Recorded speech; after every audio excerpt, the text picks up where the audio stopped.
ಎಲ್ರಿಗೂ ನಮಸ್ಕಾರ. ಈ ವಿಡಿಯೋದಲ್ಲಿ ಡಿಡಿಒ ಆದವರು ಸೂಪರಿಂಟೆಂಡೆಂಟ್ ಕ್ರಿಯೇಟ್ ಮಾಡಿ ಕಳಿಸಿರೋ ರೆಸಿಪೆಂಟ್ ಅನ್ನ ಯಾವ ರೀತಿ ವೆರಿಫೈ ಮಾಡಿ ಅಪ್ರೂವ್ ಮಾಡ್ತಾರೆ ಅನ್ನೋದನ್ನ ನೋಡೋಣ.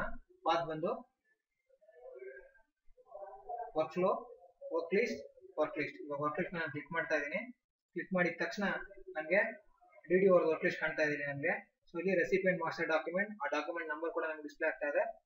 ಹಾಗೆ ಯಾವ ಡೇಟು ಮತ್ತೆ ಟೈಮಿಂಗ್ಸ್ ಕೂಡ ನನಗೆ ಡಿಸ್ಪ್ಲೇ ಆಗ್ತಾ ಇದೆ. ಡಾಕ್ಯುಮೆಂಟ್ ನಂಬರ್ ಮೇಲೆ ನಾನು ಇವಾಗ ಕ್ಲಿಕ್ ಮಾಡ್ತಾ ಇದ್ದೀನಿ. ಡಾಕ್ಯುಮೆಂಟ್ ನಂಬರ್ ಮೇಲೆ ಕ್ಲಿಕ್ ಮಾಡಿದ ತಕ್ಷಣ ನಮಗೆ ಸೂಪರಿಂಟೆಂಡೆಂಟ್ ಆದವರು ಏನು ರೆಸಿಪೆಂಟ್ ಕ್ರಿಯೇಟ್ ಮಾಡಿದ್ರು ಆ ಡೀಟೇಲ್ಸ್ ನಮಗೆ ಓಪನ್ ಆಗ್ತಾ ಇದೆ.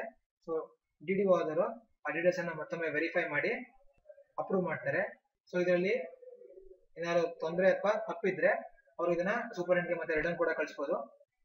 ಅಥವಾ ಈ ರೆಸಿಪೆಂಟ್ ಕ್ರಿಯೇಟ್ ಆಗಿರೋ ಡೀಟೇಲ್ಸ್ ಎಲ್ಲ ಕಂಪ್ಲೀಟ್ ರಾಂಗ್ ಇದ್ರೆ ಅದನ್ನ ರಿಜೆಕ್ಟ್ ಅಂತ ಮಾಡಬಹುದು. ರಿಜೆಕ್ಟ್ ಅಂತ ಕ್ಲಿಕ್ ಮಾಡಿದ್ರೆ ಸೂಪರಿಂಟೆಂಡೆಂಟ್ ಕ್ರಿಯೇಟ್ ಮಾಡಿರೋ details entire K2 application system ಇಂದ ಕಂಪ್ಲೀಟ್ ಆಗಿ ಹೊರಟೋಗುತ್ತೆ. ಸಪೋಸ್ ನೀವು ಕ್ಲೋಸ್ ಅಂತ ಕ್ಲಿಕ್ ಮಾಡಿದ್ರೆ ಓಪನ್ ಆಗಿರೋ ಫೈಲು ಕ್ಲೋಸ್ ಆಗುತ್ತೆ. ಸೊ ಇವಾಗ ಡೀಟೇಲ್ಸ್ ಎಲ್ಲ ಕರೆಕ್ಟ್ ಇದೆ, ಹಾಗಾಗಿ ನಾನು ಅಪ್ರೂವ್ ಅಂತ ಕ್ಲಿಕ್ ಮಾಡ್ತಾ ಇದ್ದೀನಿ. ಸೊ ಅಪ್ರೂವ್ ಅಂತ ಕ್ಲಿಕ್ ಮಾಡಿದ ತಕ್ಷಣ ನಮಗೆ ಸಿಸ್ಟಮ್ ಕೇಳ್ತಾ ಇದೆ DSC is not available in system, do you want to continue ಅಂತ. ಸೊ ನಾನು ಓಕೆ ಅಂತ ಕ್ಲಿಕ್ ಮಾಡ್ತಾ ಇದ್ದೀನಿ. ಸೊ ಅದಾದ ತಕ್ಷಣ ನಮಗೆ ಸಿಸ್ಟಮ್ ಮತ್ತೆ ಕೇಳ್ತಾ ಇದೆ do you want to approve the file ಅಂತ. ಸೊ ನಾನು ಎಸ್ ಅಂತ ಕ್ಲಿಕ್ ಮಾಡ್ತಾ ಇದ್ದೀನಿ. ಸೊ ಕ್ಲಿಕ್ ಮಾಡಿದ ತಕ್ಷಣ ಈ ಫೈಲ್ ಅಪ್ರೂವ್ ಆಗಿದೆ.